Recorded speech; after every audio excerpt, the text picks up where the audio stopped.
Hello friends, welcome to my channel. In this video we are going to discuss about section 180 जो कि है restrictions on power of board.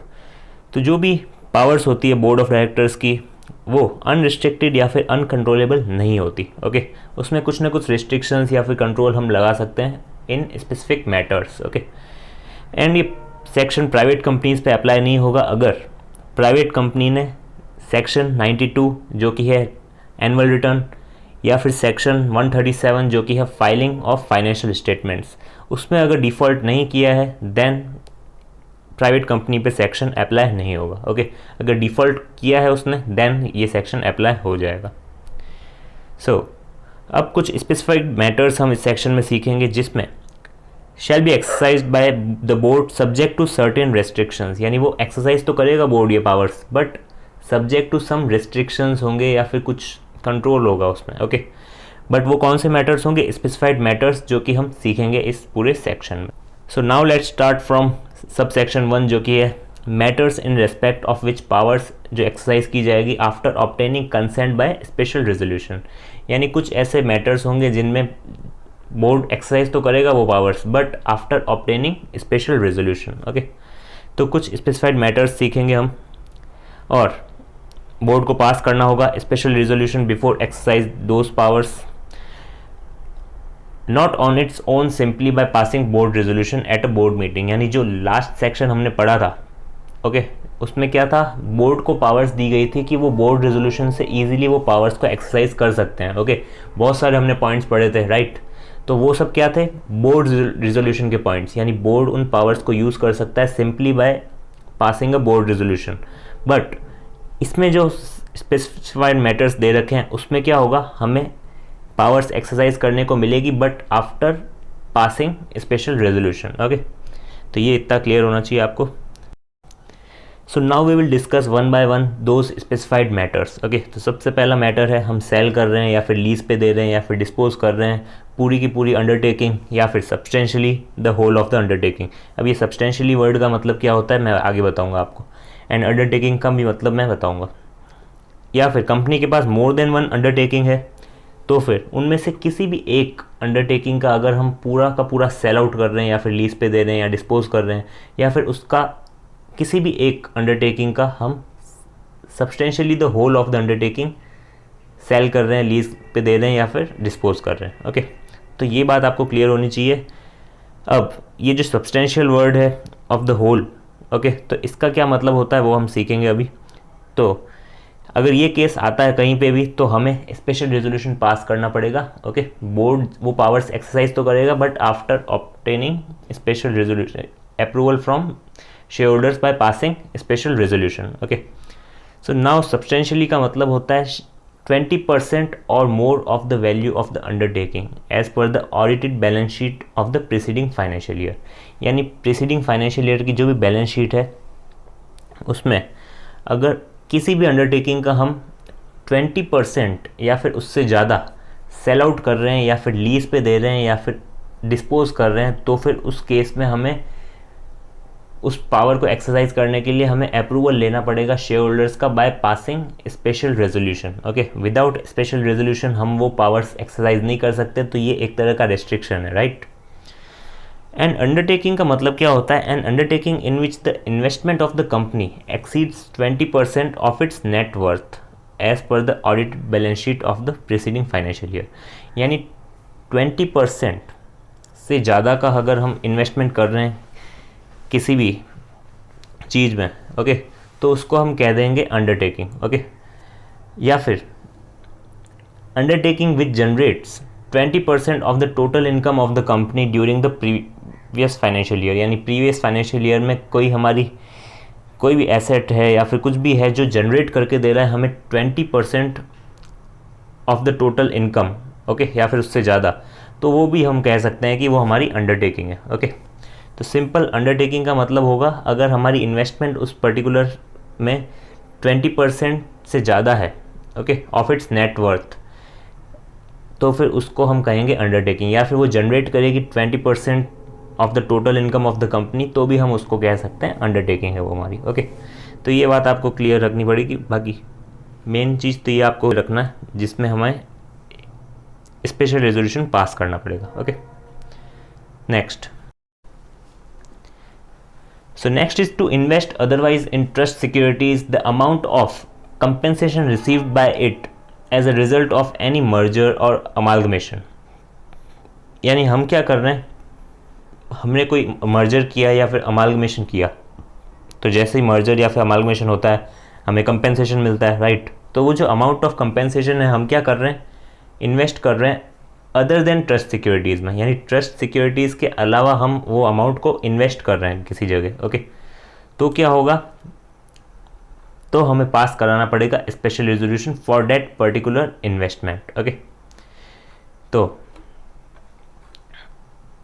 investment of the compensation amount is made in trust securities, there is no need to obtain consent of the members through a special resolution। Okay, जैसा कि word से ही clear था कि compensation अगर हम receive कर रहे हैं और उसको इन्वेस्ट कर रहे हैं कहाँ पे, अदर देन ट्रस्ट सिक्योरिटीज़ में, तो हमें पास कराना पड़ेगा स्पेशल रेजोल्यूशन।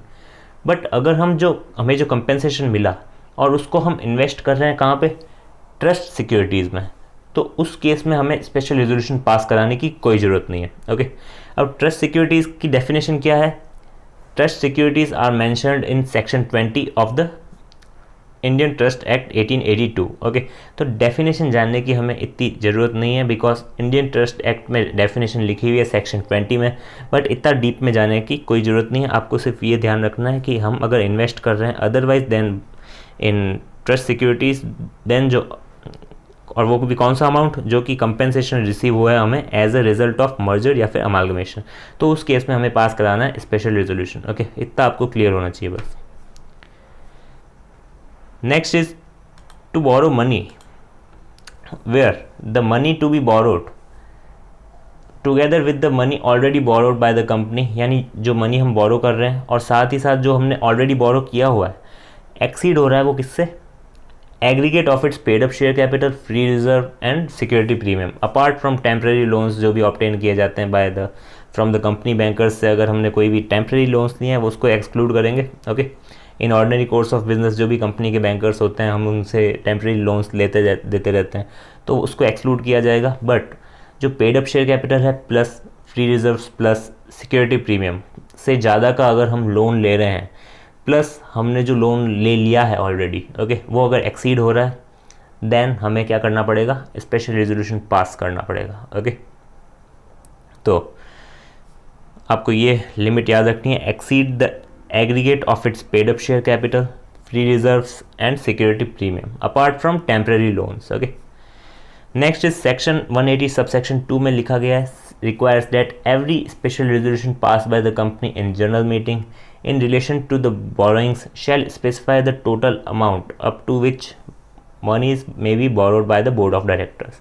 यानी सब सेक्शन 2 में ऐसा लिखा हुआ है कि स्पेशल रेजोल्यूशन हम जब पास करेंगे, okay, in general meeting in relation to borrowings, okay, यानी इस केस की बात हो रही है, इस पर्टिकुलर चीज़ के लिए अगर हम स्पेशल रेजोल्यूशन पास कर रहे हैं तो उसमें स्पेसिफाई करना पड़ेगा total amount up to which monies may be borrowed by the board of directors. Okay, यानी उसमें हमें एक टोटल अमाउंट स्पेसिफाई करना पड़ेगा कि कितनी मनी बोर्ड ऑफ डायरेक्टर्स बोरो कर सकते हैं। Okay, obviously it shall not be valid or effectual from the point of view of lender unless such lender proves that he advanced the loan in good faith and without knowledge that the limit imposed had been exceeded। okay, यानी जो भी limit exceed हो रही है तो उसमें क्या होगा ना, वो जो लैंडर है जो हमें लोन दे रहा है, ओके, हम बोरो कर रहे हैं तो लैंडर लोन दे रहा है, तो अगर वो अमाउंट एक्सीड हो रही है देन अगर उसको नहीं पता है रियल में इन गुड फेथ, तब तो उसको जो एक्सीड हो रहा है अमाउंट, जितना अमाउंट एक्सीड हो रहा है लिमिट से, वो अमाउंट भी उसको मिल जाएगा अगर उसको पता नहीं है तो। बट उसको ध्यान रखना चाहिए लोन देते टाइम कि वो अमाउंट एक्सीड हो तो नहीं रहा है। ओके, बट अगर उसको पता है कि वो अमाउंट एक्सीड हो रहा है, ओके, इसको उसकी नॉलेज में है, देन कंपनी की कोई लायबिलिटी नहीं होगी to repay that particular loan. Okay, तो सिंपल सा ये सेक्शन 180 सबसेक्शन 2 कहता है हमें, राइट। बट इसमें ऐसा नहीं है कि बोर्ड को जो है वो ब्लैंकेट पावर्स मिल रही है to borrow monies up to the extent of its choice, यानी वो अपनी चॉइस से कोई भी मनी बोरो कर सकता है डेट। ओके, तो इस केस में क्या हो रहा है ना, एक रेशनल थिंकिंग जो है वो शेयर होल्डर्स एक्सरसाइज कर रहे हैं by specifying a particular amount. Okay, अगर वो पर्टिकुलर अमाउंट एक्सेस अगर कोई भी मतलब डायरेक्टर्स बोरो करते हैं और वो लेंडर को पता है कि वो अमाउंट जो है वो एक्सेस है ऑफ दैट पर्टिकुलर अमाउंट, तो फिर जो एक्सेस अमाउंट है ना उसके लिए लायबल नहीं होगी कंपनी। ओके, बाकी जो भी लिमिट के अंदर अमाउंट है वो उसके लिए लायबल डेफिनेटली होगी, बट एक्सेस अमाउंट के लिए लायबल नहीं होगी। Okay okay, next is to remit और give time for repayment of any debt due from a director. इन डायरेक्टर ने अगर कोई भी लोन ले रखा है और उसकी रीपेमेंट के लिए हम उसको टाइम दे रहे हैं एक्स्ट्रा। ओके, तो ये तो गलत है ना। So this if any debt is repayable by a director then it cannot remit और repayment time cannot be extended. न तो हम उसको छोड़ सकते हैं, न फिर उसका जो रीपेमेंट टाइम है हम एक्सीड कर सकते हैं। ओके, यानी एक्सटेंड कर सकते हैं अनलेस हम पास कर दें special resolution given by the company. यानी अगर स्पेशल रेजोल्यूशन पास करने के बाद हम एक्सटेंड कर रहे हैं then it is okay, but before special resolution हम एक्सटेंड नहीं कर सकते टाइम। ओके, न तो हम रेमिट कर सकते हैं उसे। तो ये पर्टिकुलर चीज़ थी, बट ये किसके केस में, only and only for director. Director ने अगर कोई लोन लिया है और हम उसका रीपेमेंट टाइम है एक्सटेंड कर रहे हैं या फिर उस पर्टिकुलर लोन को रेमिट कर रहे हैं, देन उस केस में हमें पास करना पड़ेगा special resolution. Okay, next is contribution to bona fide. Bona fide का मतलब होता है basically genuine. Okay, genuine and charitable funds जो भी होते हैं, तो उस केस में क्या होगा, this type of contribution by a company beyond certain limit requires passing of an ordinary resolution as required by section 181। तो सेक्शन 181 हम डिटेल में डिस्कस करेंगे नेक्स्ट वीडियो में, तो इसका आपको इतना ध्यान देने की ज़रूरत नहीं। हाँ, बस इतना आपको पता होना चाहिए कि जब भी हम कंट्रीब्यूट करते हैं इन अ चैरिटेबल फंड, देन अगर वो पर्टिकुलर लिमिट, अब वो लिमिट क्या है वो सेक्शन 181 में हम डिस्कस करेंगे नेक्स्ट वीडियो में। तो वो लिमिट अगर एक्सीड होती है देन हमें पास करना पड़ेगा ऑर्डिनरी रेजोल्यूशन। ओके, तो ये भी एक तरह का रिस्ट्रिक्शन हो गया, तो इसलिए इस सेक्शन में है। ओके, बाकी डिटेल में ये चैरिटेबल का अलग ही सेक्शन है 181। ओके।